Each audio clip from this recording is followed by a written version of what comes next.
y nos disponemos, como decimos, a llevar hasta sus televisores en esta tarde de Viernes Santo, 19 de abril, el paso de la procesión del Santo Entierro de Huesca, con nuestras cámaras ubicadas un año más en el Coso Bajo de Huesca, desde donde les vamos a llevar las imágenes de una procesión que cumple en este 2019 154 años de existencia, desde que fuera instituida en 1865. Todas las procesiones de estos días, salvo las del lunes, el cenáculo en la tarde-noche y el prendimiento por la noche, han podido realizar sus recorridos sin ningún problema, y el tiempo un año más, a pesar de esas malas previsiones iniciales, no se han cumplido o han ido cambiando y respetan, como podemos ver, este acto cumbre de la Semana Santa oscense. Un poquito de viento, nubes y claros en el cielo y 19 grados de temperatura. Una procesión que vamos a ver en su mayor parte en esta retransmisión de día, porque estamos ya avanzados el mes de abril y cambió la hora hace ya unas cuantas semanas. Hace un par de minutos que si se ha cumplido el horario previsto, la marcha ha salido de su punto de partida en el Paseo Ramón y Cajal, junto a los almacenes de la Archicofradía de la Veracruz, y ahora estará iniciando su paso por el Coso Bajo. Es esta, como siempre, una transmisión que pensamos desde Huesca Televisión para llevar hasta sus hogares la inigualable belleza de esta procesión, que junto a encapuchados y penitentes desfilan 20 grupos escultóricos, algunos de ellos además de grandísimo valor. Saben que siempre tenemos un gran empeño en llevar hasta ustedes sonidos, imágenes, significados, sentimientos y también, por supuesto, el catecismo, el significado de esta procesión. Y para ello nos va a acompañar en esta retransmisión, en este tiempo, un gran amigo de esta casa, Josan Montul, sacerdote salesiano y director de la Casa Salesiana en Huesca, con quien vamos a intentar extraer el significado cristiano de lo que hoy vamos a vivir. Josan, muy buenas tardes. Buenas tardes, Nuria, y buenas tardes a todos los televidentes que van a tener la oportunidad de gozar de esta catequesis plástica bellísima que es la procesión de Huesca, ¿no? Yo creo que podemos sentirnos muy orgullosos de esta procesión que a todos los que somos de Huesca nos emociona, pero a la gente que viene de fuera de nuestra ciudad le supone también una sorpresa extraordinaria. Por eso, bueno, esta procesión, como digo, es una catequesis plástica bellísima, y una catequesis que yo de una manera especial la quisiera acercar a todos los que están viendo la televisión, pero de una manera especial a los enfermos, a los ancianos, a aquellas personas que han participado otras veces de la procesión y han salido tantas y tantas veces y hoy, pues por cuestión de enfermedad o de edad, pues no lo pueden hacer. Esta procesión, esta retransmisión, por mi parte, va dedicada ciertamente a esas personas. Desde luego que sí, que se la dedicamos y deseamos que disfruten y aprendan y sientan todo lo que vamos a intentar trasladarles. Hablamos siempre de que es una procesión de gran valor, hay veces que nos hacemos un poquito de menos. Recientemente José Luis Gómez, portavoz y responsable de comunicación de la Archicofradía de la Veracruz, nos contaba que no somos conscientes de lo bonitos que son nuestros pasos y que muchas veces gente de otras, digamos, homólogas archicofradías, si se llamaran así, o juntas de cofradías de otras ciudades, vienen y se quedan sorprendidos de nuestros pasos. A las 5 de la tarde salen, se sacan todos los Viernes Santo, y hoy no ha sido de otro modo, se ha hecho también de los almacenes de la Veracruz. Hemos estado allí precisamente, ahí tenemos ahora mismo las imágenes.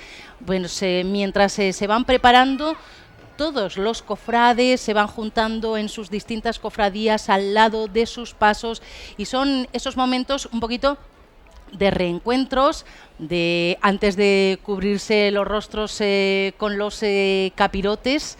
Vemos allí, bueno, pues toda esa preparación, que hay veces que se está allí con los pasos sacados y hay que volverlos a meter si empieza a llover. No es el caso de hoy. Afortunadamente. Con respecto a lo que decías de la preparación, yo creo que se está también desde la diócesis ayudando, se está colaborando para que la procesión las personas que participan de la procesión no participen únicamente pues, a lo largo de esta Semana Santa, sino durante todo el año. La procesión la protagonizan cofradías, y las cofradías obviamente son fraternidades, esto significa son confraternidades. Y a lo largo del año sí que me consta que hay muchos intentos, en fin, participa bastante gente, no todos los que tal vez pretenderíamos que participaran, pero sí que hay pues intentos de reunirse, de hacer actos de carácter social, hay unos ejercicios espirituales que se predica también para las cofradías, hay algunas conferencias, en fin, yo creo, aparte de encuentros obviamente lúdicos, gastronómicos, sí, exacto, y hasta deportivos, ¿no? Sí. Dentro de pocos días en nuestra casa pues va a haber un torneo intercofradías, un torneo que además va a tener un valor especial porque por segundo año consecutivo con la Asociación del Cáncer se va a hacer una donación de sangre en una movida que llamamos Date Vida. Date Vida. Bueno, esto va a ser también, esto es una de las cosas que se organiza desde las cofradías. No, o sea, esa preparación no es solamente una preparación para desfilar, para procesionar, sino que yo creo que se está ganando en esto, en que haya una auténtica preparación para la fraternidad. ¿Sabes lo que me ha llamado este año, Josan, la atención? Yo no sé si es una copia de otras Semanas Santas del sur principalmente, que hemos visto estos días que salían las procesiones por la tarde o por la noche, a mucha gente y sobre todo muchos jóvenes con las medallas colgando de las cofradías. Sí, gente con la medalla por la calle. Es que yo creo que es un signo de identidad y a todos nosotros buscamos signos de identidad y los jóvenes, pues qué duda cabe que si cabe más, ¿no? Para muchos jóvenes, la pertenencia a una cofradía es la pertenencia a un grupo bueno, donde hay, pues bueno, donde hay reglas, donde hay normas, donde se gestionan colectivamente muchas cosas, donde tienen un protagonismo, y eso hace que muchos chavales, a mí me sorprende, la participación de mucha gente joven que se sienten identificados con la cofradía. No me extraña que vayan por la calle también en estos días con la medalla acreditativa. Bueno, mientras vemos a los primeros personajes, que todavía les queda un poquito hasta que lleguen a exactamente donde se encuentran nuestras cámaras, vamos a hacer una primera rapidísima pausa a las 7 de la tarde y 8 minutos, y a partir de allí empezamos a narrarles, a contarles esta procesión del Santo Entierro en el Viernes Santo de Huesca. Bueno, pues ahí los vemos, los romanos, ese cabo romano y 4 soldados équites a caballo, portadores de enseña y lanza, unos romanos que fueron implantados en 1865, y tras ellos lo que vemos es la gran cruz de cristal, si fuera de noche, iluminada. Su significado recuerda la pasión y muerte de Jesús en la cruz.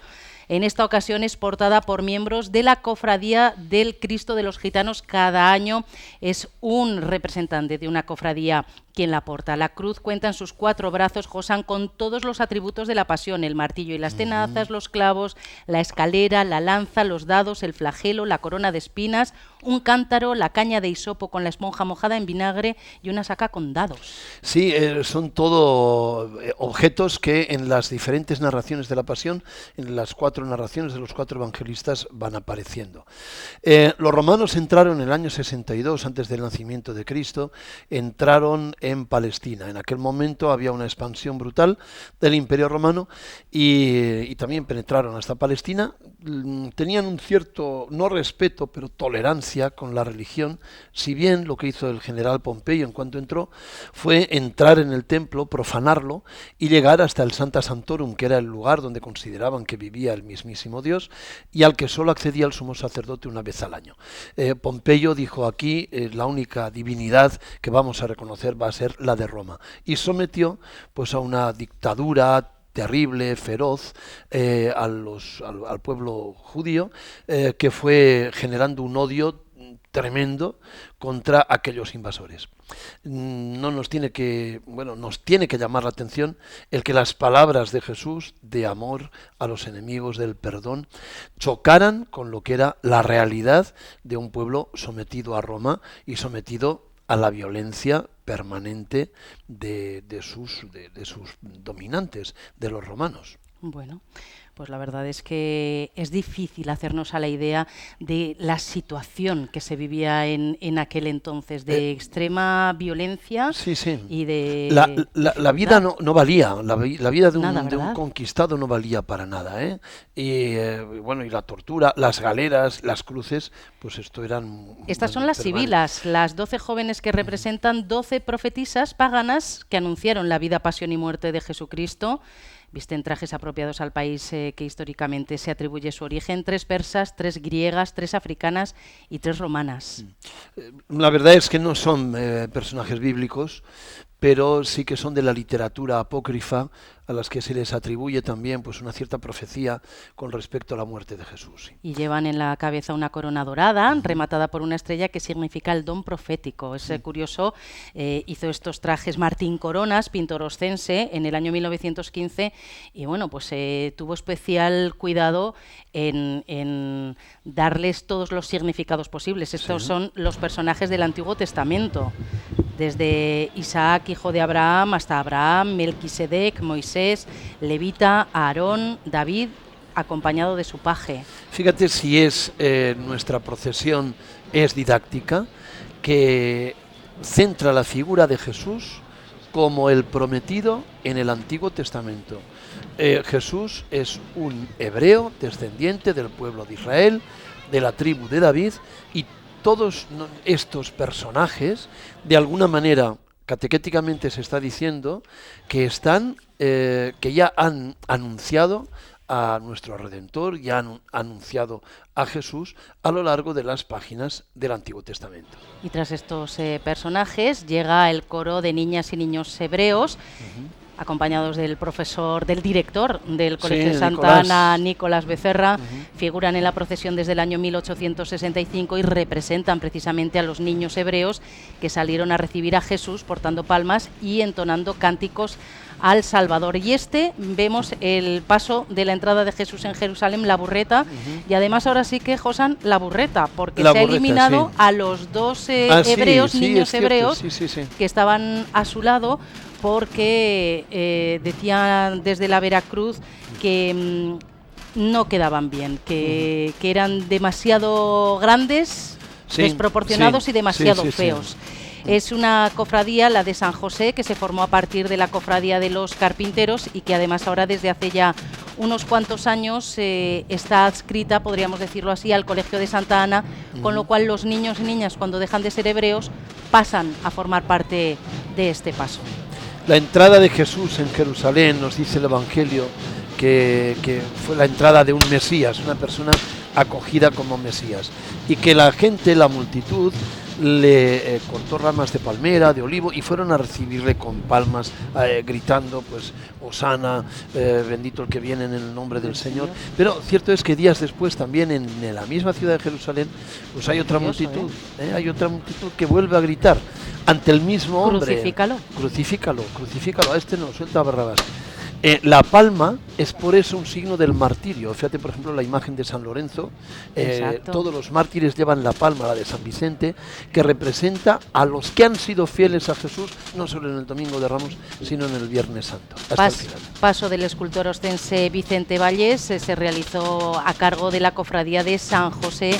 El presupuesto acabó aumentando y debió ser asumido por la archicofradía de la Veracruz. Decíamos, hemos visto cómo el arco completaba la escena, por su parte posterior simbolizaba las murallas de Jerusalén, y como curiosidad les contaremos que al inicio el arco en su parte superior tenía una paloma, pero los problemas que tenían los portadores del paso para pasar por las calles estrechas con los cables eléctricos provocó que se acabase rebajando el arco y eliminando la citada paloma.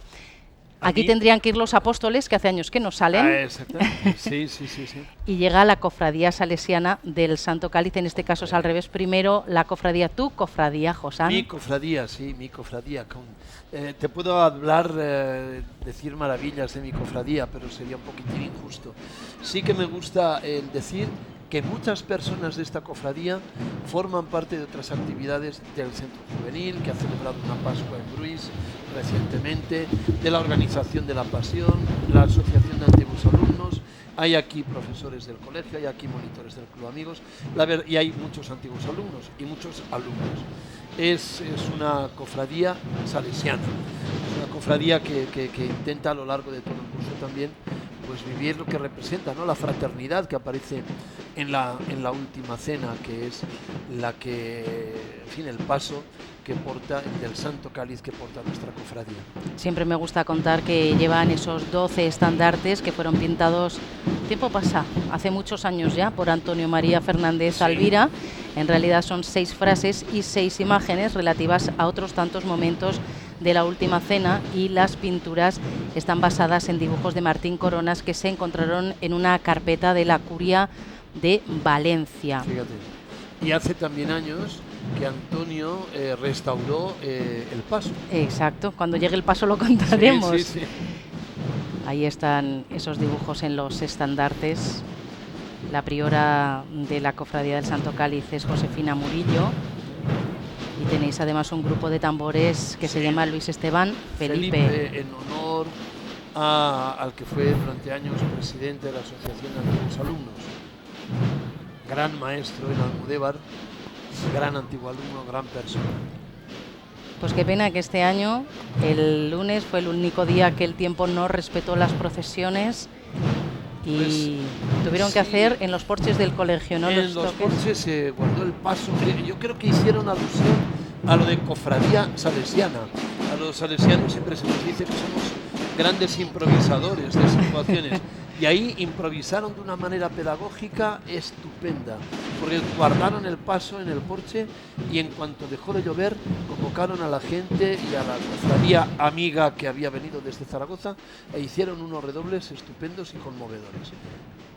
En los años 40 acompañaban el paso del cenáculo la adoración nocturna, los jueves eucarísticos, el centro católico y varios niños entunicados que portaban atributos de la pasión, y seguía el coro de niñas de las residencias provinciales. Claro, tenían mucha relación también las residencias provinciales, porque en la de niños estábamos los salesianos y en la de niñas estaban las hermanas de Santana.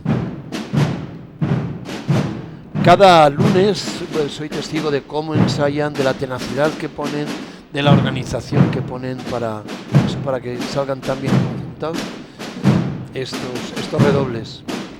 Fíjate los críos pequeños, ¿eh? Sí, que no lo hemos comentado, pero antes el paso de la burreta también llevaba un pequeñito grupo de tambores, y era una novedad en este año.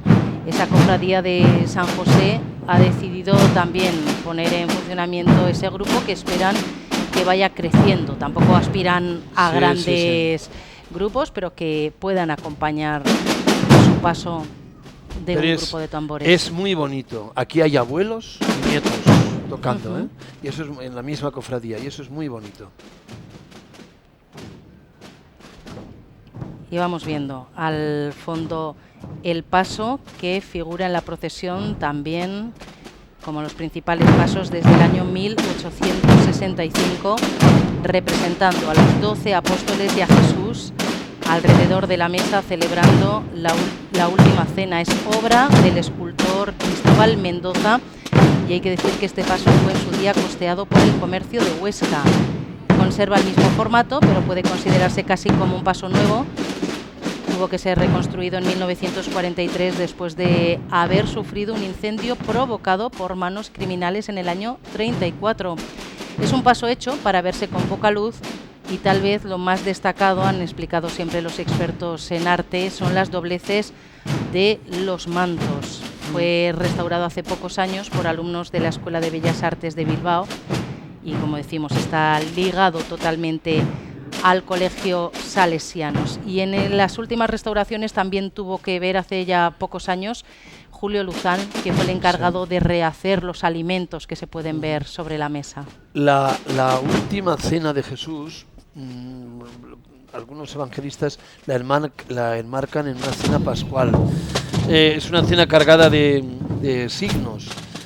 Los judíos se reunían una vez al año para celebrar la Pascua, el paso del Mar Rojo, la huida de Egipto. Y comían panácimo, comían cordero, hacían varios brindis. Pero Jesús rompe estos signos y anticipa la pasión. Rompe el pan, dice que va a ser su cuerpo. En un brindis, la copa de bendición se convierte, dice él, en la sangre, en su sangre, que va a ser la de la alianza. Y previo, no solamente no lava las manos, como hacen los señores, el señor de la mesa, sino que lava los pies, como hacen los esclavos.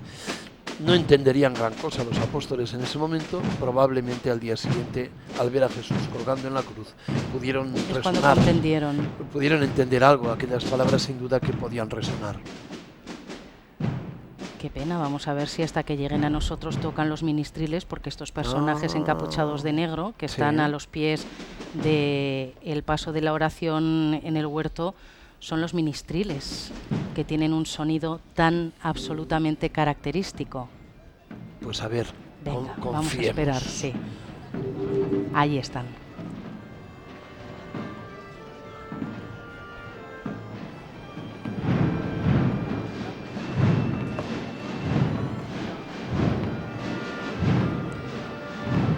José Antonio Iguacel, párroco de la parroquia de María Auxiliadora, acompañado de Mauro, infatigable monaguillo.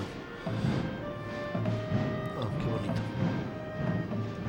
Los ministriles, que representan la música fúnebre que llevaban los romanos gobernantes en Judea en los entierros de personas distinguidas.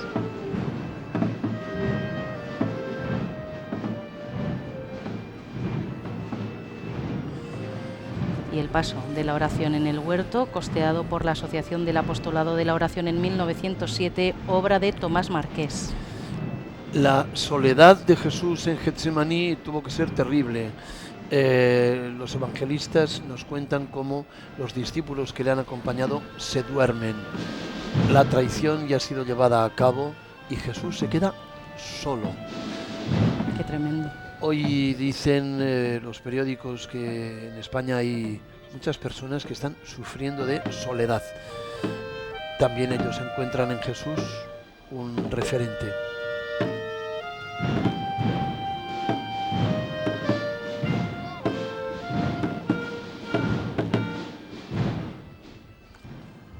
Tú siempre has dicho que en un momento dado, en la oración en el huerto, antes de llegar al huerto, Jesús les dice a los apóstoles que está muerto de miedo y que es el símbolo más claro de que es un hombre. Es un hombre, es un hombre. Y dice que tiene miedo y dice, si es posible que pase de mí este cáliz, le dice a Dios Padre. Y eso los evangelistas no lo ocultan, lo que podría parecer una debilidad de Jesús, porque hay en Jesús una profunda humanidad.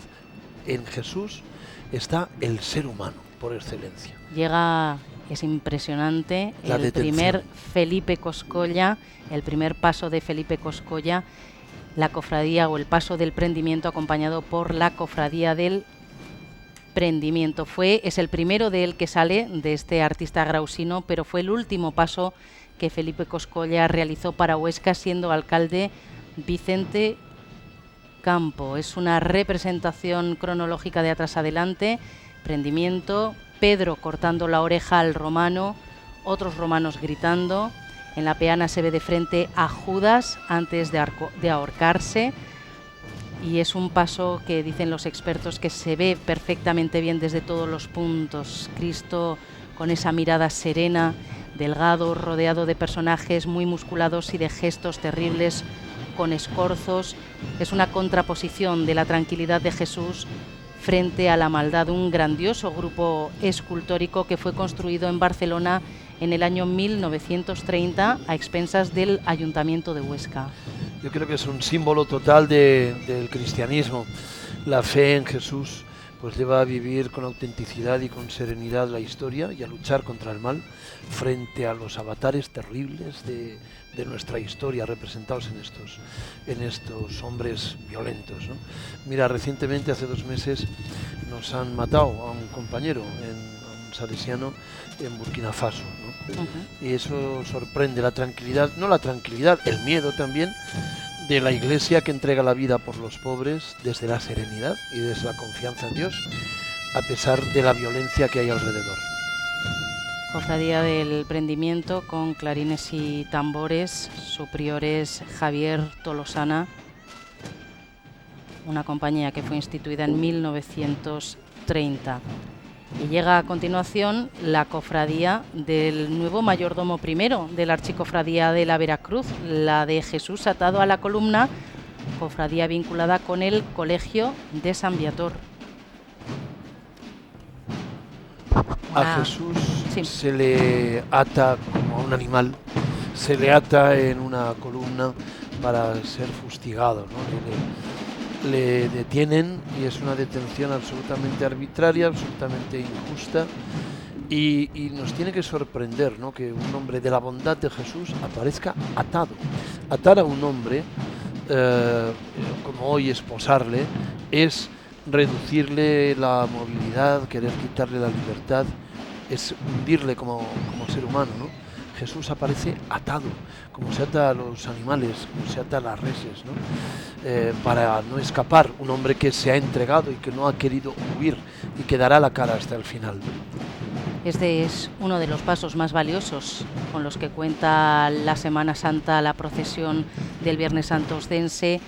Es también conocido como el Cristo de Salas, porque pertenece este Cristo al santuario de Nuestra Señora de Salas, una esbelta figura con esa mirada tristísima del siglo XVIII, que en su formato actual, sobre un lujoso trono, figura en nuestra procesión desde 1950.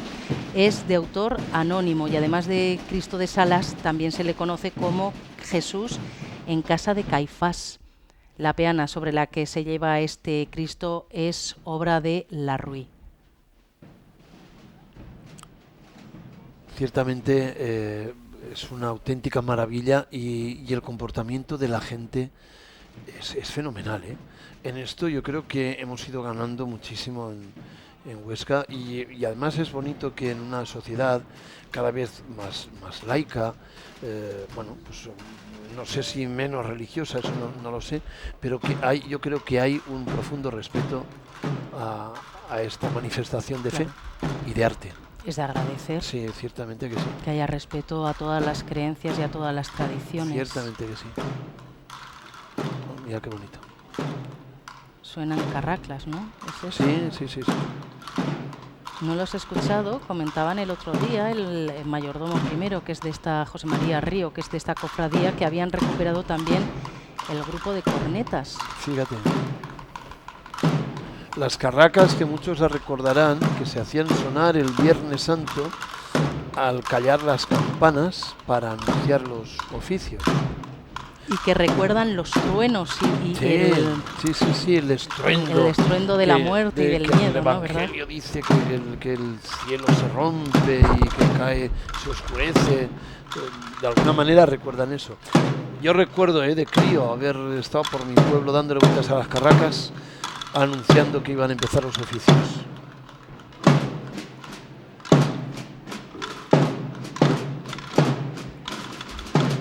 El estandarte que vemos ahí detrás portado por un miembro de la cofradías. Este estandarte es uno de los 15 que pintó Martín Coronas para la Archicofradía de la Veracruz. No los pintó para la procesión porque son los estandartes del Rosario, son los 15 misterios y cada uno tenía su estandarte. Los de dolor tienen su cabida en la procesión del Viernes Santo y los pinta en un momento en el que ya domina la pintura. La verdad es que está llena de momentos, de guiños, de trajes de Martín Coronas, que hizo mucho por esta procesión del Santo Entierro. Es una auténtica fraternidad esta procesión, es una exhibición de fraternidad. Las diversas cofradías cierran filas, nunca mejor dicho, con esta manifestación tan hermosísima de arte y de fe. Paso de la Flagelación, un paso construido en 1902 por el escultor catalán Tomàs Marquès. Aparece reformado en cuanto a su formato desde 1948. Se conservan las mismas figuras del original, pero encuadradas en una nueva distribución. La peana fue ejecutada por Vicente Vallés. Además es muy bonito el paso porque representa cómo era la flagelación. Flagelaban 40 latigazos que se convertían en 39 por una gracia del César. Eran dos los que flagelaban, cada uno por un lado. Y los flagelos, tal y como aparecen aquí, tenían en los extremos puntas de hierro De tal manera que lo terrible no era únicamente el latigazo en la espalda, sino el sacar el látigo, con lo que, puesto que las bolitas de hierro se habían clavado en el tejido muscular de Se la espalda. arrancaban, Se arrancaban, claro. No querían que los crucificados fueran flagelados, porque lo que esperaban era que sufrieran cuanto más mejor en la cruz. Y había veces que los flagelados morían, porque era tal el dolor que quedaban con toda la espalda destrozada. Y alguien que hubiera sido flagelado ya quedaba con toda la espalda destrozada de por vida. Ya quedaba con el estigma, con la marca de haber sido flagelado por Roma. Son miembros de la Archicofradía de la Veracruz quienes portan el paso y le acompaña la Cofradía de la Flagelación, una cofradía pequeñita. Llega ahora una cofradía y un paso, el de la Preciosísima Sangre. Cumple 70 años como cofradía, han celebrado 25 años de la procesión el martes santo de la Coronación de Espinas. Vemos aquí este paso, también construido por el escultor marqués en 1902, y representa la coronación de espinas de Jesús sentado mientras dos romanos le ponen la corona ayudándose con tenazas y con otros terribles instrumentos de tortura. Sí, esto lo vemos, ya estamos muy acostumbrados, ¿no?, a ver esto, pero fíjate, Roma tenía en Palestina el terreno más hostil. A los soldados más brutales se les enviaba a Palestina porque era el destino que ningún soldado quería. Ellos veían crucifixiones permanentemente. Con Jesús sí que sabemos que la tortura con la que se divirtieron los soldados romanos se llevó también a hacerle una corona de espinas, que no sería una corona tan bien diseñada, sino que sería un mazacote de espinos para reírse, para burlarse, para hacer mofa. Porque decía que era el rey de los judíos. Él, claro, es el rey de los judíos, pues mira, el rey de los judíos. Mira, yo creo que hoy, y hablando de la preciosísima sangre, hay tantísima sangre derramada injustamente en nuestra historia. Y yo creo que Jesús de Nazaret, Jesucristo, que cualquier persona que sufra la injusticia, el dolor, puede encontrar en Jesucristo, puede encontrar una referencia. Yo, Nuria, yo nunca creería en un Dios tan todopoderoso que fuera insensible al género humano. Yo creo en Jesucristo y en Él descubro a Dios. En alguien que ha sufrido lo que sufren los últimos de nuestra sociedad y de nuestra historia. La coronación de espinas es de alguna manera el coronar el sufrimiento humano como lugar donde Dios está. Ahí sí que vemos savia nueva, en Savia esta nueva. Cofradía y en este grupo de tambores. Eso es muy numeroso, bonito, con eso estos es muy niños. bonito. También alguna persona que se acerca a darles un poquito de agua. Fíjate qué bonito el que estas criaturas vayan viviendo toda esta cultura de respeto a lo religioso, y de respeto a Jesucristo, independientemente de la fe que uno pueda tener. Creo que una procesión hecha así, con seriedad y con fraternidad, se convierte también en una parábola de la solidaridad con los desheredados, los pobres, todos aquellos que hoy son crucificados.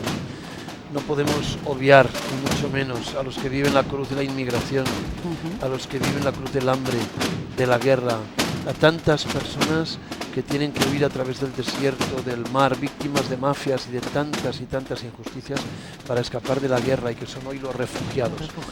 Son nuevos crucificados, nuevas procesiones de Viernes Santo que se dan durante todo el año, y que, a pesar de lo tumultuosas que pueden llegar a ser, su sonido nos pasa absolutamente inadvertido.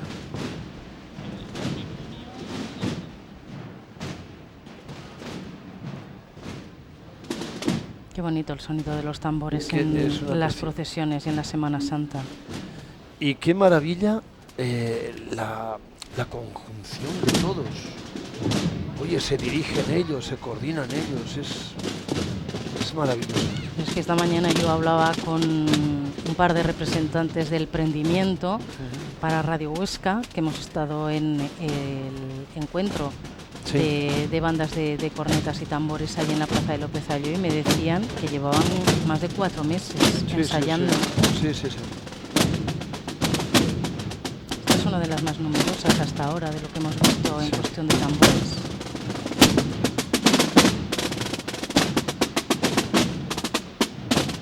Vamos a hacer una pequeña pausa, son las 7 de la tarde y 36 minutos.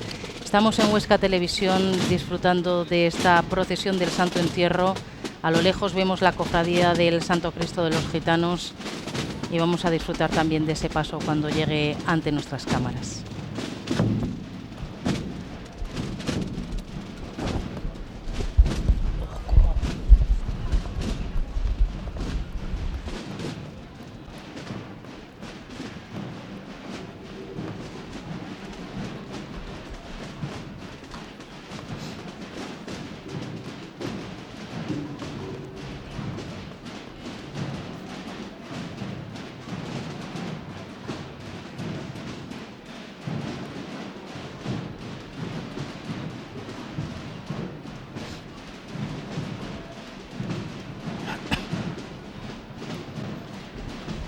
Pues ahí los tenemos a los miembros del Cristo de los Gitanos, el primero de los pasos que se porta a hombros en esta procesión y que van avanzando poquito a poco.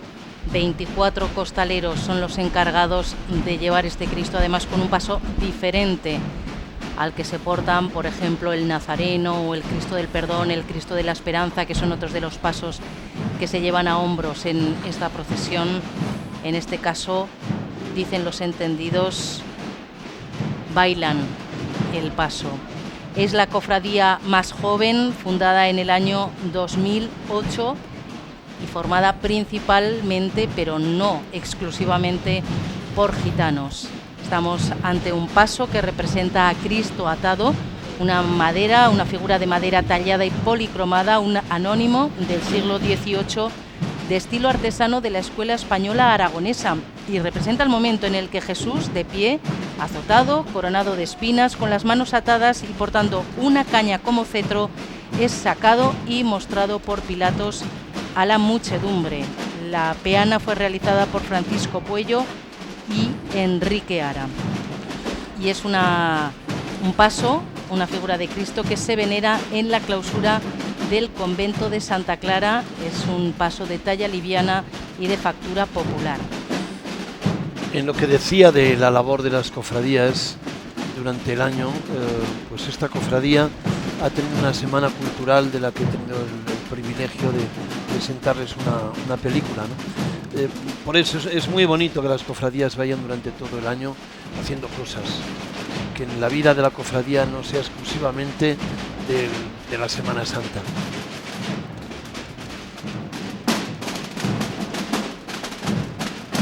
El prior de la cofradía es José Manuel Jiménez, Manolín Jiménez, y ahí veíamos pues a algún responsable del pueblo gitano en Huesca. Es muy bonito, Se empeñaron los gitanos en tener su cofradía y su paso, y lo tienen, precioso además, una procesión en la noche del Domingo de Ramos que es de las más multitudinarias, por las calles de su casco antiguo. Han ido ganando en cofrades, desde el primer momento también tuvieron banda de tambores, también con chiquitines. Sí, hay pequeñines que están... Han ido saliendo con los ojos muy abiertos, en todas las procesiones durante todos estos días. Vamos a ver. Vemos también que hay algún cofrade descalzo. Descalzo, con su particular penitencia.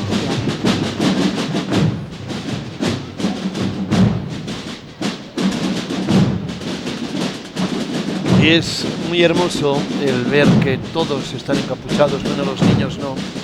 Porque en una procesión el que importa es Cristo, el que importa es Jesús. Los demás somos todos penitentes. Es muy difícil mirar la muerte de un inocente sin sentirse avergonzados, ¿no? Por eso los rostros están encapuchados y los únicos rostros que se ven son los de los niños, los de los sacerdotes también, y aquí el protagonista es Jesús.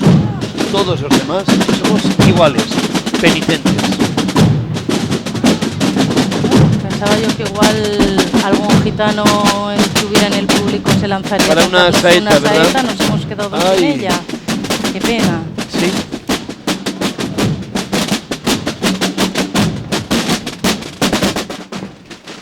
Y vemos a lo que era, ya no sé cómo denominarla, es el paso del Ecce-Homo.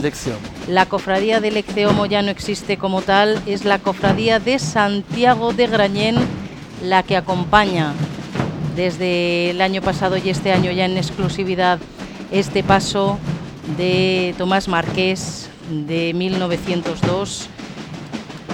Un paso de pequeñas dimensiones que consume incienso a lo largo de su recorrido y que simboliza el momento en el que Pilatos, lavándose las manos, les dijo a los sacerdotes y a la muchedumbre que ningún delito hallaba en ese hombre, pero que hicieran lo que quisieran con él. Sí. Sorprende mucho, la primera condena a muerte es la de Caifás. El Sanedrín condena a muerte a Jesús porque pone en tela de juicio la religión y la vinculación con el poder.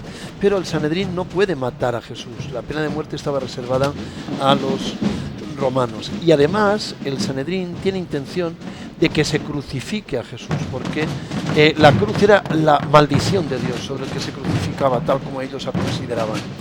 Hay un momento en el que Pilato duda, desconfía de su enemigo Caifás, de los enemigos, los sanedritas, y dice: ¿por qué me traerán a un hombre para que yo le condene? A un compatriota suyo, no se acaba de fiar. Y en ese momento le fustiga con los látigos, con los flagelos, y le muestra totalmente destrozado a un pueblo que inmisericordiamente grita: crucifícale. Pero ecce homo, este es el hombre. Y es verdad, ese es el hombre, hecho un guiñapo, un hombre destrozado, un hombre abatido por los latigazos, pero un hombre con la cabeza alta. Este es el hombre auténtico es el hombre que es fiel hasta el final, que no rebla, diríamos en nuestra tierra, tantos hay ante la nuestra sociedad, ¿verdad, Josán? Pues sí, este es el hombre que es capaz de vivir con la cabeza alta y no ceder y no arrodillarse ante las situaciones injustas. Este es el hombre, aunque esté coronado de espinas, aunque esté fustigado por los látigos, aunque esté condenado a muerte. Encomiable la labor que ha hecho la cofradía de Santiago de Grañén. Vemos al pecho la cruz de Santiago, una cofradía que casualmente visten exactamente igual que vestían los antecesores. La para nosotros querida, para mí siempre la querida cofradía del Ecce-Homo, que vestían con túnica negra, con capirote negro, con los aderezos en rojo y esa larga capa roja, y nos hemos encontrado con que quienes se han hecho cargo de esta cofradía visten casualmente, han reproducido exactamente igual, claro. Integradísimos además los cofrades de Grañén, sí, cuyo prior es Dani Pascual, en esta Semana Santa y en esta procesión del Viernes Santo de Huesca, y de verdad que hay que agradecérselo. Y llega la Real Cofradía de nuestro Padre Jesús Nazareno. El estandarte es absolutamente espectacular, con esos bordados, con ese dibujo del Nazareno, con esa corona, con esa plata repujada, esos hilos de oro. Es impresionante. Es una auténtica preciosidad. Y sorprende mucho, fíjate que estas obras manifiestan como si Jesús dominara la situación. Es un sufrimiento no desesperado, es una serenidad en medio del dolor, en medio del sufrimiento. El prior de la cofradía de nuestro Padre Jesús Nazareno, para el año que viene me enteraré, porque claro, yo siempre decía que su prior era el rey de España cuando era el rey Juan Carlos I. Yo no sé si ahora Felipe VI también es prior.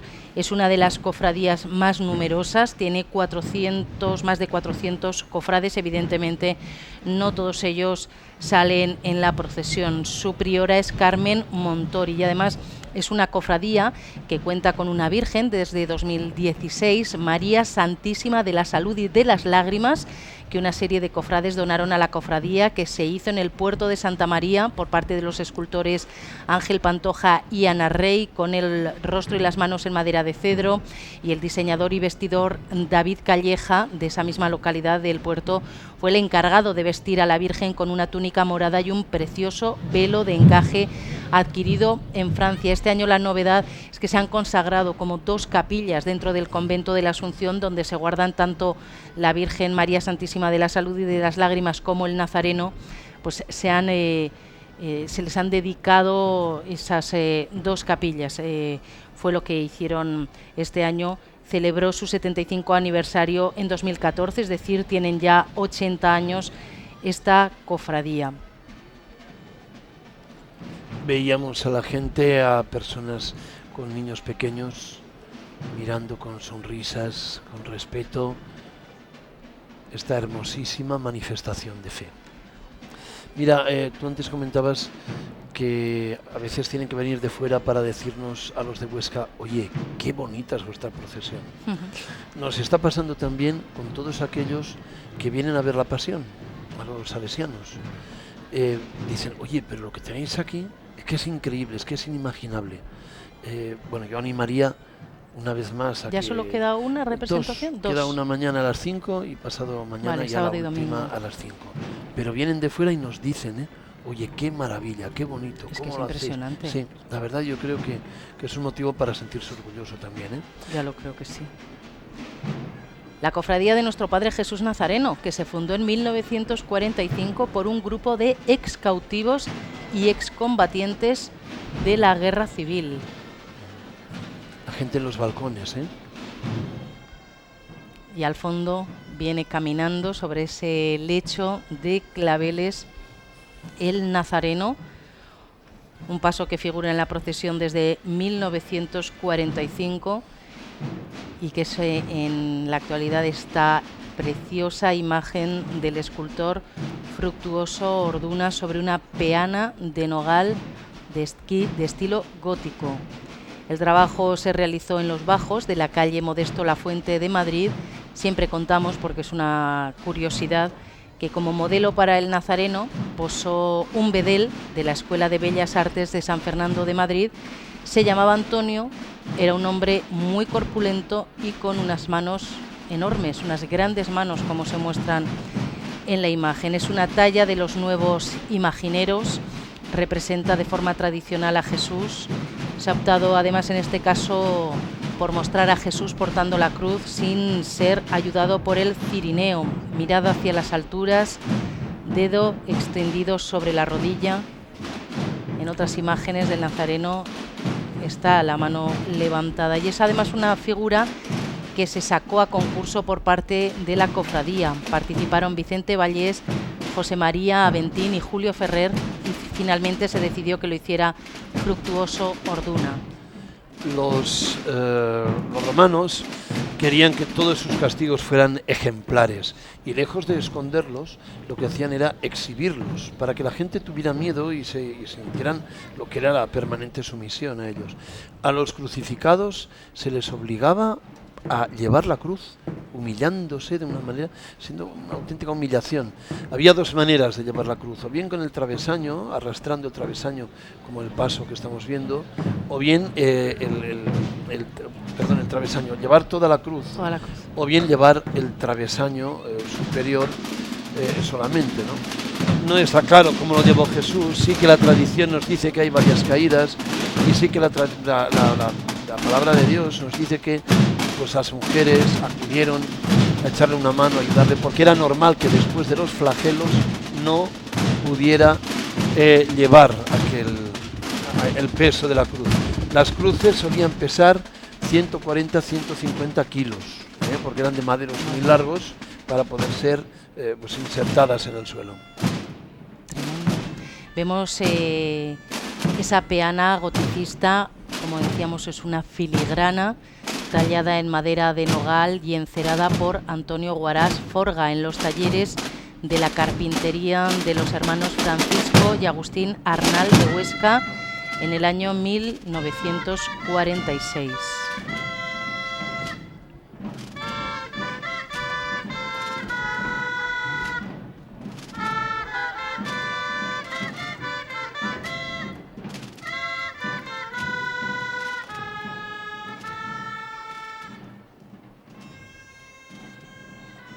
En el momento del regreso de la procesión, cuando llegue a la altura de la Inmaculada, como hicieron el miércoles por la noche, los 24 costaleros volverán a Jesús hacia la Virgen de la Inmaculada, hacia su madre, y lo mecerán.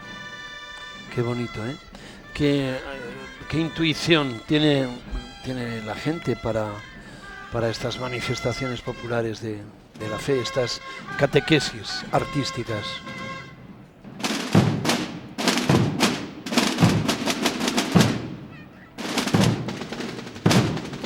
Es como un paso muy real, ese hombro descubierto de que ya pues no tiene fuerza, se le ha ido cayendo la ropa, está ahí, como decías tú antes, como un despojo humano, ¿no? Sí, va con las que puede. Sí, realmente el espectáculo de una crucifixión, o sea, la tortura de un hombre es algo tremendo, ¿no? Cuando hemos visto imágenes sobrecogedoras, terribles, brutales, de todo lo que el Estado Islámico, por ejemplo, ha estado haciendo en Siria, bueno, pues lo de la cruz era el dramatismo era una situación así tan dramática, tan brutal, que llevaba a convertirse en un espectáculo absolutamente dantesco. Me dicen y que, ahí están. Que el prior de los nazarenos es Luis Cabrero. Vale. Rectifico, ha cambiado. Luis Cabrero. Mil perdones. Efectivamente, claro que sí.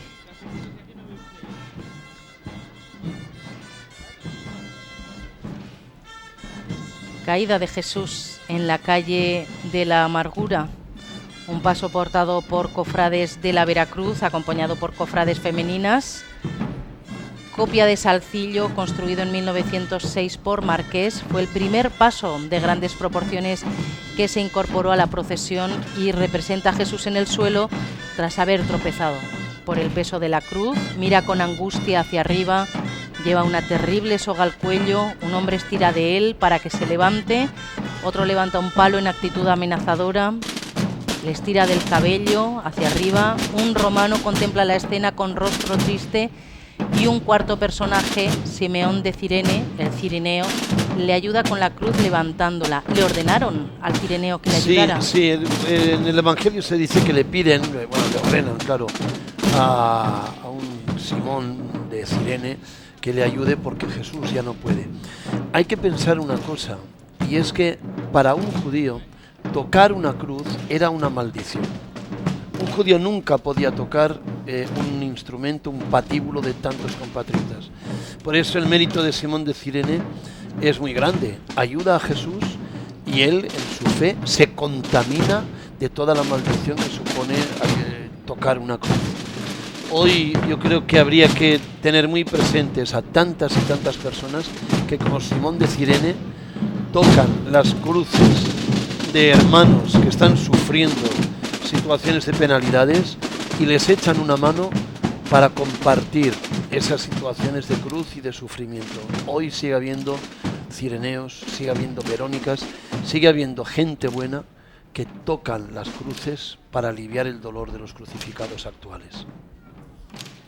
Y como veíamos en ese estandarte, una sección que figura en la procesión desde 1865, la Guardia Pretoriana de Soldados Romanos, que recuerda la cohorte que acompañó a Jesús hasta el Calvario. Llevan armadura completa y se compone de un cabo centurión y de una veintena de soldados romanos hastiarios de lanza, acompañados con tambores y clarines. Son los encargados estos de hacer el servicio de guardia al Cristo yacente. Recuerdan la cohorte que daba guardia en el tribunal de Pretorio y que acompañó a Jesús hasta el Calvario. y está compuesta, como decimos, por este vistoso cortejo. En realidad estos romanos habría que decir que son romanos legionarios que pertenecían a la guardia pretoriana y deberían ir vestidos todos igual porque no estamos hablando de la época de la República, es lo que en su día estudió Fernando Sarvise Pérez y nos lo hizo saber. En su día alguno de los romanos, se recuerda a Paco el Romano, que intervenían también en la pasión y que venían directamente de alguna procesión sin quitarse el traje de romano a interpretar el papel de algún romano en la representación de la pasión.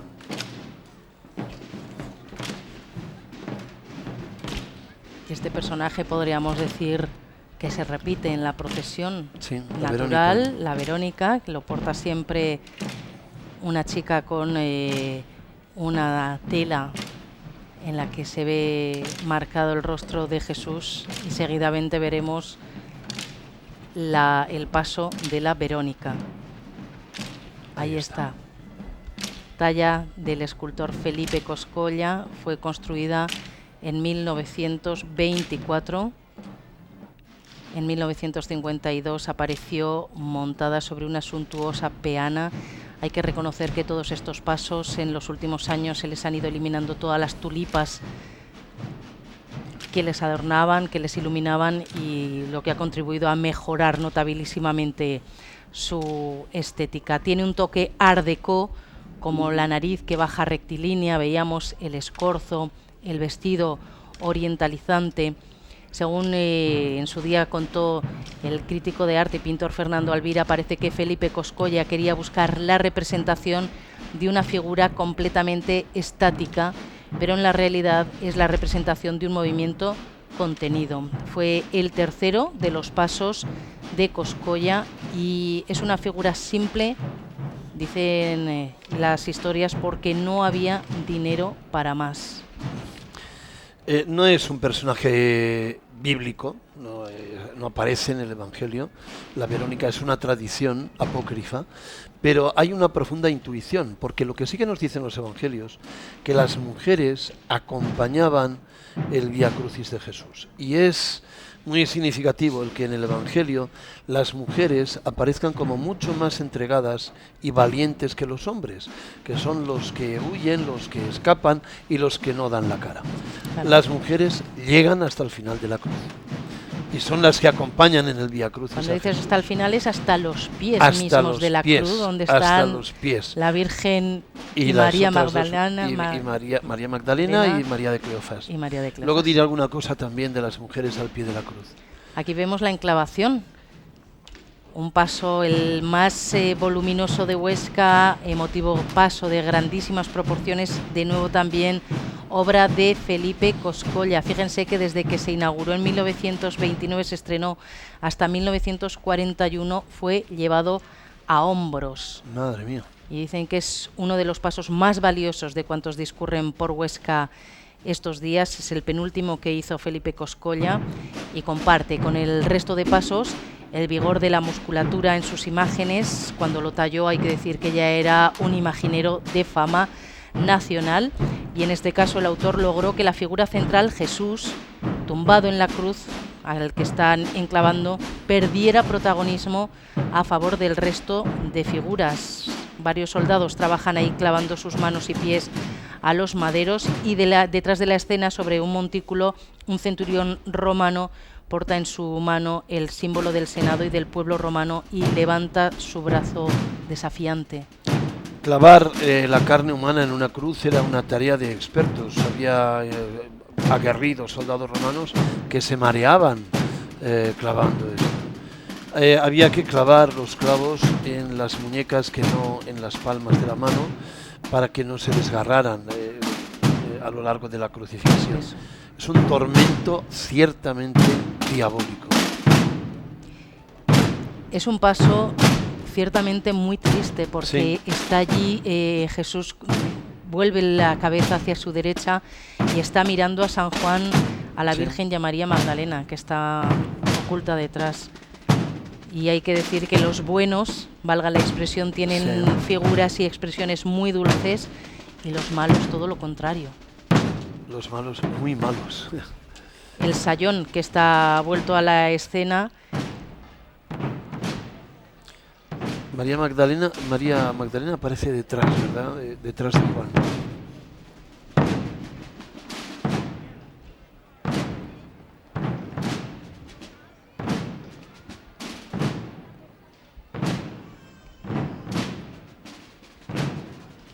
Sigue pareciéndome, sigue pareciéndome maravilloso la actitud de la gente, la actitud de los espectadores.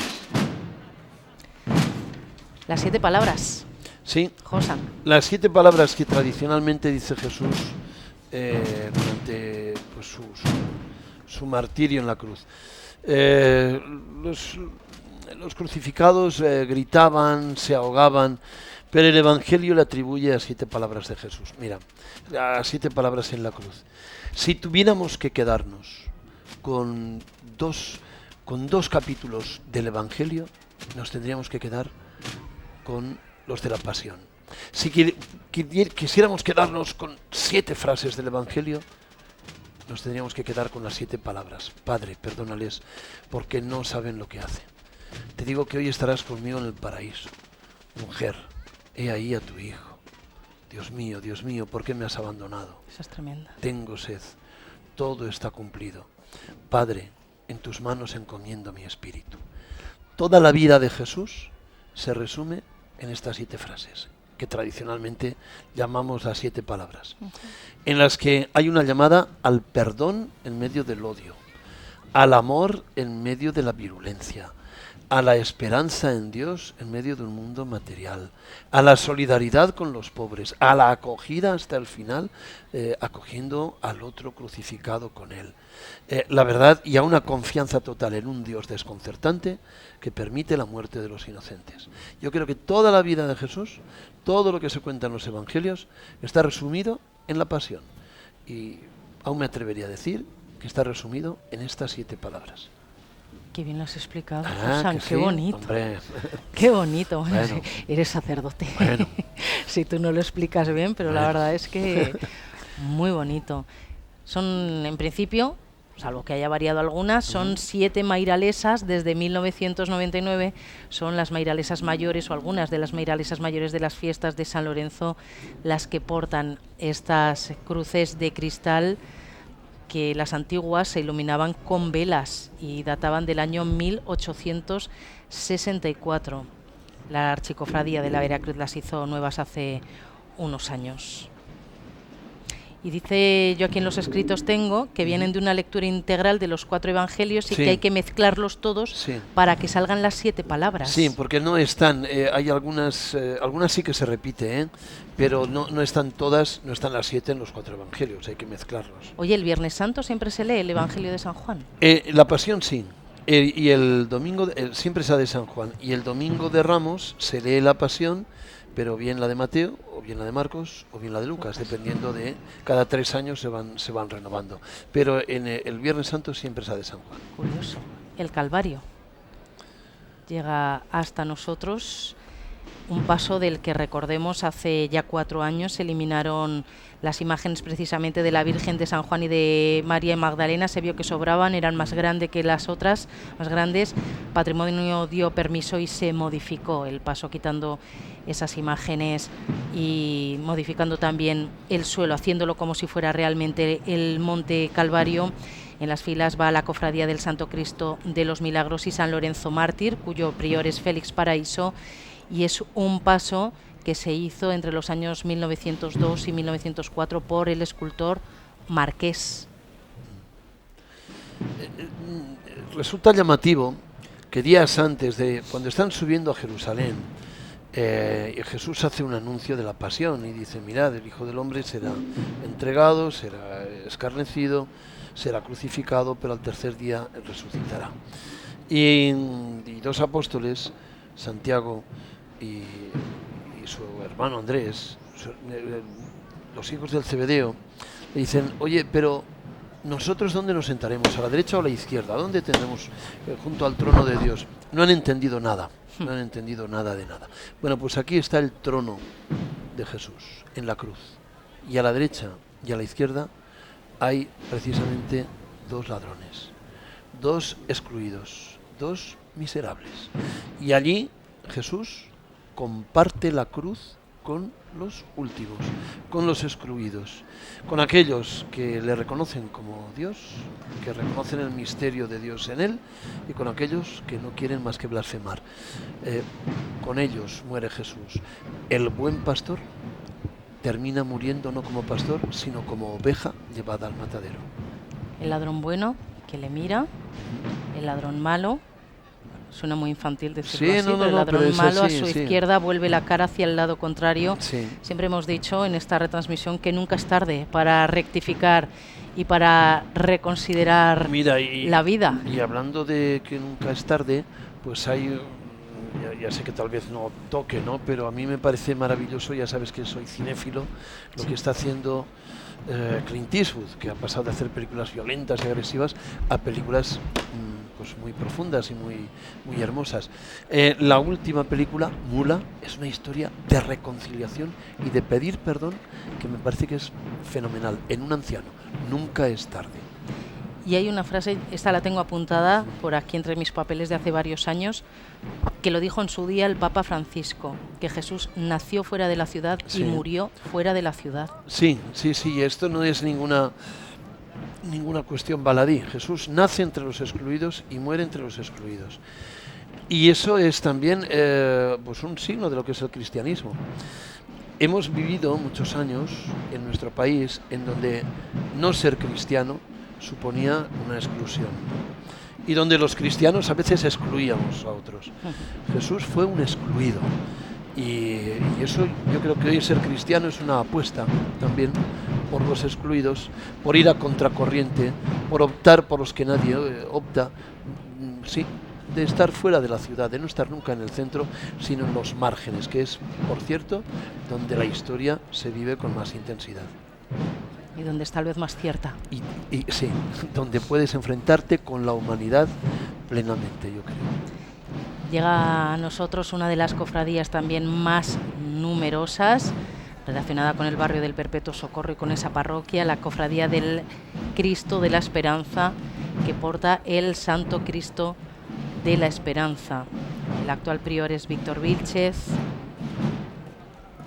Datan del 26 de marzo de 1961, en el momento en el que se creó el barrio del Perpetuo Socorro.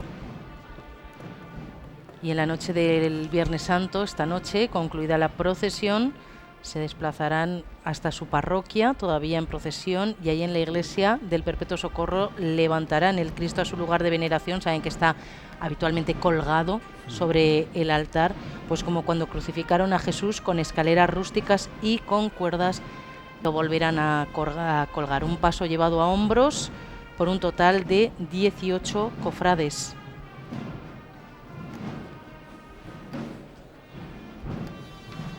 Y el paso podremos decir que es un Cristo crucificado de autor anónimo del siglo XVIII.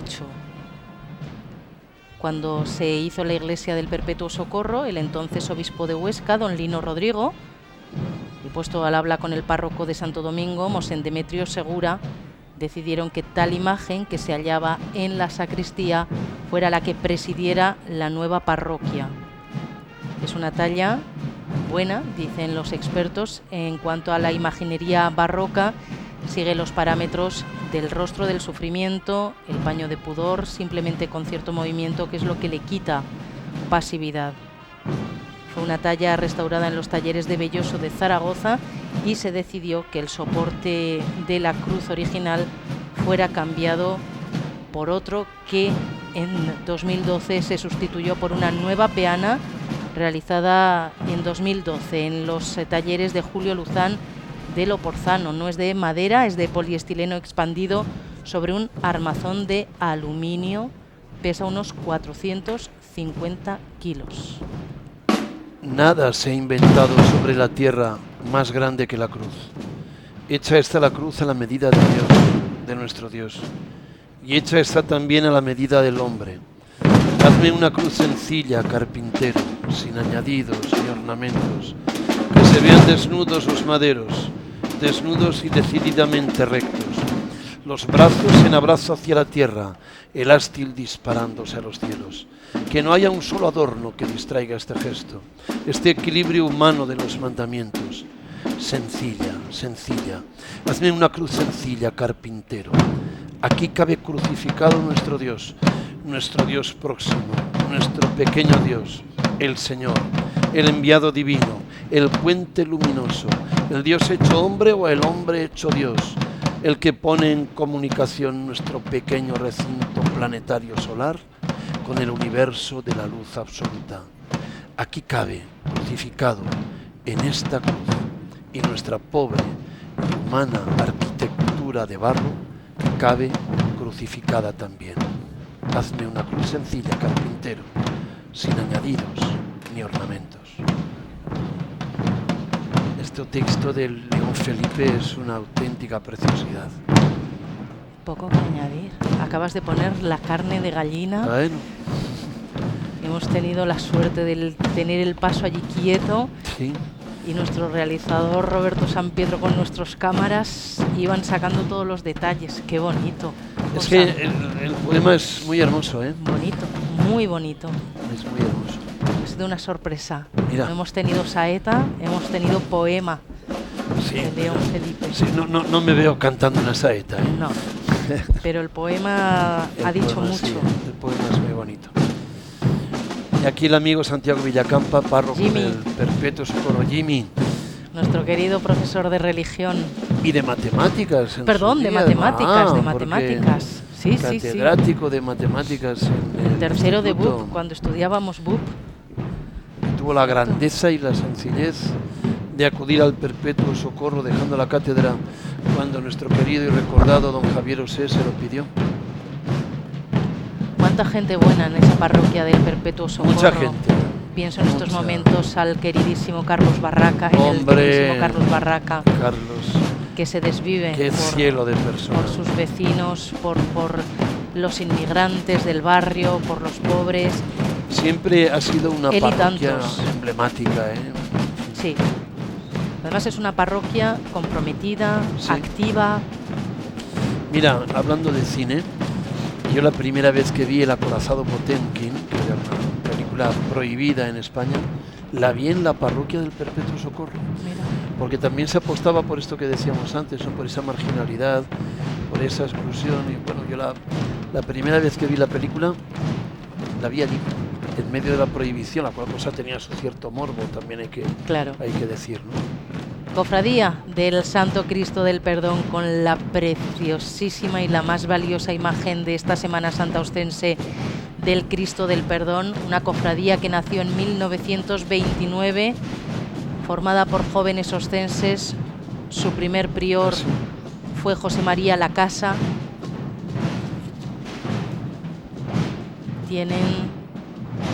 Si en 2004 cumplieron 75 años de existencia, 90 años de existencia. Paso llevado por 30 personas. Como siempre decimos, los claveles que lleva el Cristo los tienen que pagar exclusivamente los portadores del paso, y es el paso más valioso por factura y por antigüedad. Es el más importante y el más impactante. Es una preciosísima talla de un Cristo muerto que encierra en su conmovedora expresión una gran belleza escultórica. Es una obra del arte religioso del siglo XVIII, se atribuye a Pedro Nolivos y presidía el coro de Santo Domingo, por lo que también recibió en su momento el nombre, la denominación de Cristo del Coro. Está impresionante porque es un Cristo a punto de cerrar los ojos.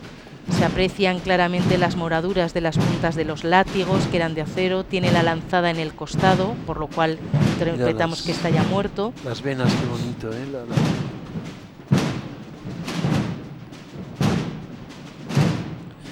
Crucificado moría asfixiado, no moría desangrado, no moría asfixiado. En el momento, al tener los brazos clavados en cruz y los pies también torturados. Había un momento en el que el cansancio le podía y doblaba las piernas, doblaba las rodillas y quedaba suspendido por los brazos, por eso les clavaban las muñecas. Y en ese momento no podían respirar, el diafragma, el músculo que tenemos para respirar, se quedaba atascado y no podía producirse la respiración, con lo cual para volver a respirar se tenía que incorporar, se tenía que volver a levantar los pies, ¿no?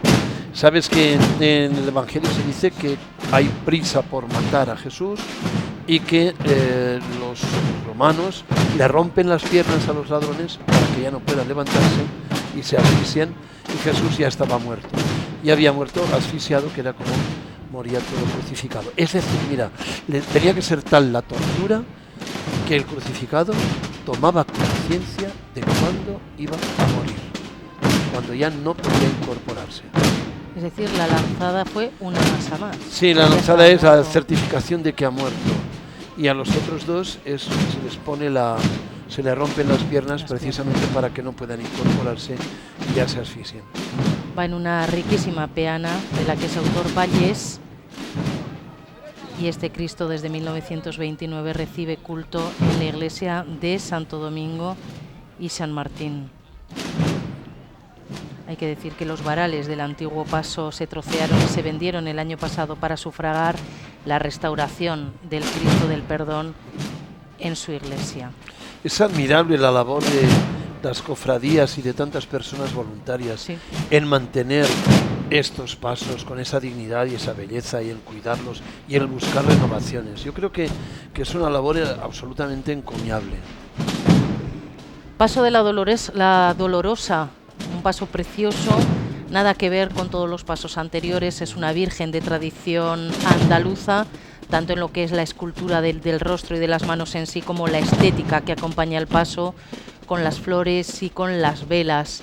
Su autor fue Vicente Vallés, recién salido de la Escuela de Artes de San Fernando, tenía unos 24-25 años y fue después de haber estado en la Escuela de Imaginería de Sevilla cuando realizó esta dolorosa, tradicionales imágenes de vestir en las que el artista solo hace las manos y la cara. En 1950, Salvador María de Ayerbe, que era crítico de arte, comentó que el sentido realista de la Dolorosa transmitía angustia, algo que era muy difícil de hacer. Sí, y las espadas que tiene clavadas en el corazón hacen alusión a las palabras que el anciano Simeón, cuando la Virgen presenta a su hijo en el templo, cuando el anciano Simeón le dice, ¿no? Le dice, y a ti una espada te traspasará el alma, ¿no? El número 7 es un número bíblico por excelencia y, en fin, y aparecen aquí pues los dolores, obviamente, de una madre que ha sufrido tanto la pérdida del hijo. Es la mayor espada que le ha traspasado el alma. Las manolas acompañando a la Virgen. Hay que decir, lo estábamos viendo mientras enfocaban el manto de la Dolorosa por detrás, vamos, y por delante. Fue bordado por Antonieta San Agustín, querida Antonieta, con cordones de plata, con canutillos de plata fina y con arenillas. Y en 3 meses varias personas ayudaron a Antonieta a realizar este bordado en el que invirtió un número incalculable de horas. Lo lució por primera vez la Virgen en la Semana Santa de 1952 y Antonieta siempre dijo que trabajaba en esta obra 14 horas al día. Y años después también Antonieta fue la encargada de realizar el palio bajo el que se lleva a la Virgen, siguiendo un dibujo de Amalia Oliván. Es una hermosura excelente, ese manto, es una preciosidad. Es muy, muy bonita. Es una Virgen con una sensación de dolor y de pena. Es el rostro de la infinita tristeza, que se dice. Y luego de la serenidad, por otra parte, O sea, es una tristeza resignada. Y en el fondo yo creo que los artistas captan esa tristeza sabiendo que no puede morir Dios, atisbando la resurrección, intuyendo que el amor no muere nunca. La Virgen no es una mujer desesperada, la Virgen es una mujer esperanzada. resignada y confiada en un Dios desconcertante, pero siempre confiada. Fíjate, hay como dos anunciaciones en el Evangelio, ¿no? La primera, la del ángel a María, con un lenguaje muy simbólico, que la anima a comprometerse, a complicarse la vida. Pero al pie de la cruz, María tiene otra anunciación: mujer, ahí tienes a tu hijo, ¿no? Y se convierte en ese momento en madre de la Iglesia, de una comunidad, de una Iglesia que había abandonado a su hijo en la cruz. Pues María allí vuelve a tener esa anunciación. El descendimiento, también obra de Felipe Coscolla, un grupo escultórico perfectamente logrado, recoge esa piadosa escena del descenso de Jesús de la cruz.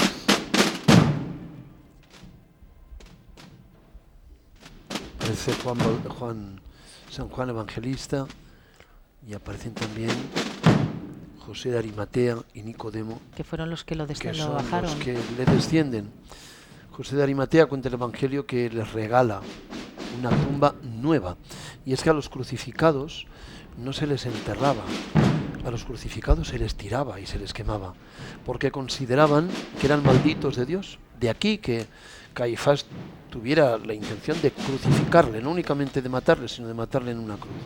No se les enterraba porque se consideraba que en las tumbas, como eran colectivas, si se enterraba un crucificado al lado de otros cadáveres, todas las familias de aquellos cadáveres quedaban salpicadas por la maldición. A Jesús le entierran en una tumba nueva. Vemos aquí esa inestabilidad en el grupo que está bajando precisamente a Jesús de la cruz, y el recogimiento y el dolor que tiene el grupo de María Magdalena, la Virgen y San Juan. Y otro de los pasos preciosos de esta Semana Santa, esto sí que es el dolor de una madre, una escultura de grandes proporciones que realizaron los artistas locales José Luis y Fernando Larruy en 1951, La Piedad, un paso que es portado por cofrades de la Veracruz y que desde el año 85 lo acompaña la Asociación de Amas de Casa.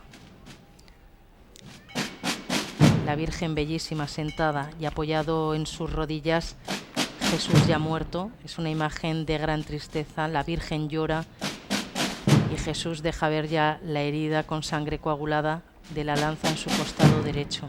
A la madre se le haría absolutamente insoportable aquel tiempo de esperar abrazar el cadáver de su hijo.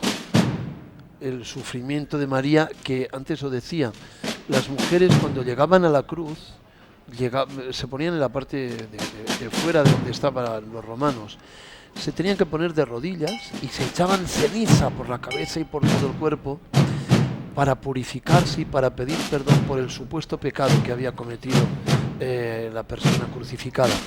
María aparece de pie, al pie de la cruz, habiendo traspasado la barrera de los romanos, de pie, erguida. María es la madre, es la mujer fuerte, junto a María Magdalena y a la otra María y a Juan. Por eso María es, para el pueblo cristiano, un referente de autenticidad y de seguimiento valeroso de su Hijo Jesús en los momentos de cruz, como vemos aquí. Qué bonitas son todas las esculturas de la piedad, todas las piedades que hay en el mundo. Es que automáticamente pensamos en la de Miguel Ángel, pero hay tantas y tantas y tan bonitas. Las madres con sus hijos enfermos.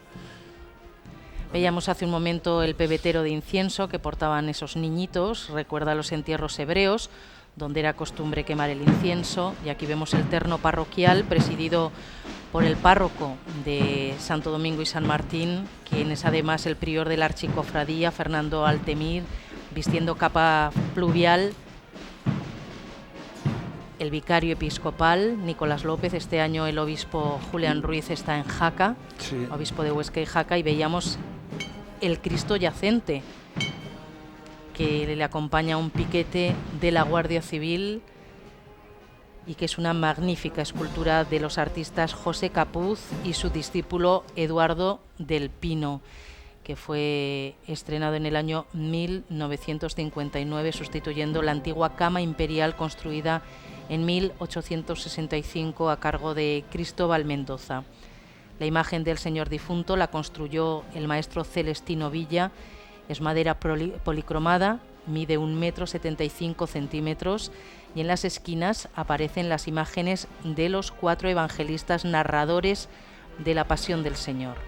El pedestal donde reposa está habitualmente depositado en la capilla del Rosario de la iglesia de Santo Domingo y San Martín. Hay que decir que un eminente tisiólogo español, al contemplar esta imagen, afirmó que su anatomía era de una impecable constitución y que el dolor encajado sobre su figura era el del cuerpo de un cuerpo perfectamente muerto. Y hermoso. Es una preciosidad, ¿eh? Se hablaba de la extenuación de la agonía. A Jesús se le entierra el viernes. Los judíos empiezan el día no a las 12 de la noche, sino cuando cae el sol del día anterior. Jesús muere el viernes y piden permiso para bajarlo y enterrarlo. ¿Por qué tanta prisa? Pues porque llegaba el sábado era la Pascua, y si no lo hubieran enterrado entonces hubieran tenido que esperar hasta la mañana del domingo, con lo cual hubiera sido absolutamente insoportable para María, para sus amigos, ver el cadáver, saber que el cadáver del hijo del amigo estaba colgado en una cruz. Por eso bajan el cuerpo y es el mismo viernes cuando se apresuran para irlo a enterrar. Será luego, en la madrugada del domingo, cuando ya ha pasado el sábado, cuando María Magdalena y las mujeres acudan al sepulcro y encuentren que la piedra está corrida, está movida, y que el cadáver no está dentro, que solo queda la sábana con la que envolvieron a Jesús. Y estamos asistiendo a este final de la procesión tras el terno parroquial y el vicario, como decíamos. Entendemos que va el mayordomo primero de la Archicofradía de la Veracruz, José María Río. Vemos la delegada de cofradías, Nieves Susín, ex mayordoma primero. Sí. El pendón y concejales del Partido Popular del Ayuntamiento de Huesca, que son los únicos que acuden. Vemos allí al teniente coronel de la Guardia Civil, Francisco Javier Vélez. Veíamos a Fernando Pascual, el comisario jefe de la Policía Nacional, y la banda de música de Huesca, dirigida por Alejandro Square, que son los encargados de ir entonando en estos momentos un leve toque de tambor, pero que van tocando marcha fúnebre a lo largo de toda la procesión. Una procesión rápida, ¿eh? No ha durado ni una hora y media. Sí. Ha habido años que hemos visto más gente en filas o más gente con las bandas de tambores. Sí que hoy ha ido rápida, sí. Sí, porque no hemos visto ni siquiera grandes paradas de los pasos que se llevan a hombros.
Pues poco a poco va iniciando su ascenso por la correría por la calle Ramiro el Monje, este final de la procesión del Santo Entierro de Huesca. Hay que decir que a partir de ahora, cuando regrese a la iglesia de Santo Domingo, llegará el inicio de la vela, hasta mañana a las 2 de la tarde, y el sábado en tiempos comenzaba un periodo festivo en Huesca Había en la Plaza de Santo Domingo una feria de corderos y de objetos de madera que se celebraba los sábados de Pascua, y el domingo, es curioso, comenzaba la época de teatro. Bien. Hemos vivido una procesión, como siempre, bonita, recogida, con pasos procesionales que se hicieron hace muchos años por parte de escultores, de imagineros, de banistas, que tiene un componente religioso, pero también cultural, que principalmente la Archicofradía de la Veracruz o las iglesias en las que se encuentran depositados algunos de los pasos o de las imágenes se encargan de conservar. Sí, yo creo que hay que felicitar de corazón a la Archicofradía de la Veracruz y a todas las cofradías de Huesca por el extraordinario trabajo que hacen para que esta procesión salga tan hermosa y para que a lo largo del año esta conciencia cofrade, animada obviamente por los responsables diocesanos, vaya incrementándose. Yo creo que es auténticamente, bueno, pues encomiable para felicitar. Quisiera también recordar que el sábado y el domingo a las 5 de la tarde en los Salesianos está la Pasión, y que es un momento estupendo para volver a ver este espectáculo que valora tanto la gente. Y quisiera tener un recuerdo, como he dicho al empezar, pues especialmente cercano y afectuoso con las personas que desde casa nos han visto y nos han oído, y sobre todo con las personas que están enfermas o con las personas que están viviendo situaciones de preocupación, de sufrimiento, que tomen la conciencia de que no están solos, de que la parábola de la catequesis de esta procesión es ni más ni menos que una expresión para manifestar que el Dios de Jesús es un Dios crucificado, que está sobre todo donde hay dolor, donde hay sufrimiento, y que hoy somos todos invitados a ser Verónicas, Cireneos, personas que acompañemos y multipliquemos la solidaridad con tantos y tantos crucificados y sufrientes de nuestra historia. A todos un abrazo de corazón. Bueno, pues les invitamos a ver, le queda todavía un buen trozo de recorrido a la procesión. Vemos ahí a nuestras compañeras Beatriz Molina, hace un momentito Eva Abad, que nos han acompañado junto con Pascual Gallego, que tienen también allí en mitad de su imagen, han sido los encargados de llevar las imágenes a sus televisiones. Les decíamos que intenten no perder, intenten disfrutar de un momento bellísimo que será cuando esta noche regresen todas las cofradías y todos los pasos a la Plaza de Santo Domingo, se reúnan allí y entren al Cristo yacente, a la iglesia de Santo Domingo y San Martín. Es lo que decíamos de la medalla colgando de ese chico. Sí, me llamó la atención, sí. Allí cantarán las sibilas, estarán los romanos, los ministriles. También me parece que comentaron que las cornetas de la cofradía de Jesús atado a la columna, se rezará por parte del prior de la Archicofradía una oración, y es un acto realmente emotivo, de esos que emocionan, de esos que ponen la piel de gallina. ¿Hacia qué hora es eso, más o menos? Cuando acaba la procesión, pues no lo sé, en estos momentos todavía ha habido veces, fíjate que la procesión era tan larga que se encontraban aquí, esperaban en esta esquinita y tenían que esperar. Hoy todavía no, pues 8:30, pues no lo sé, 10 de la noche podrá ser, o una cosita así. Mañana misas de Pascua, vigilia pascual en tantas y tantas iglesias, la celebración más importante del año cristiano, la noche del bautismo, del cirio pascual, de la hoguera, y el domingo de resurrección. A partir de las 11 de la mañana, la procesión del Cristo resucitado, que se encontrará con la Virgen de la Esperanza. Josan Montul, un año más, mil gracias por habernos acompañado, por todo, por ese catecismo que vivimos a tu lado año tras año y que esperamos seguir repitiendo muchos años. Mil gracias a vosotros, porque vengo muy a gusto y además es un privilegio para mí el poder compartir este rato con vosotros y con la gente que ve la procesión desde la tele. Estoy buscando la frase con la que a mí me gusta cerrar esta procesión todos los años. Dijo San Pablo: si Cristo no ha resucitado, somos los más desgraciados de los hombres. Tan cierto. Señoras, señores, qué gozo ser hombre, ser mujer, ser persona, ser un ser humano. Dios se ha hecho uno de los nuestros. Josan Montul, gracias. Señoras, señores, muchísimas gracias por habernos acompañado en esta retransmisión. Buenas tardes. Adiós.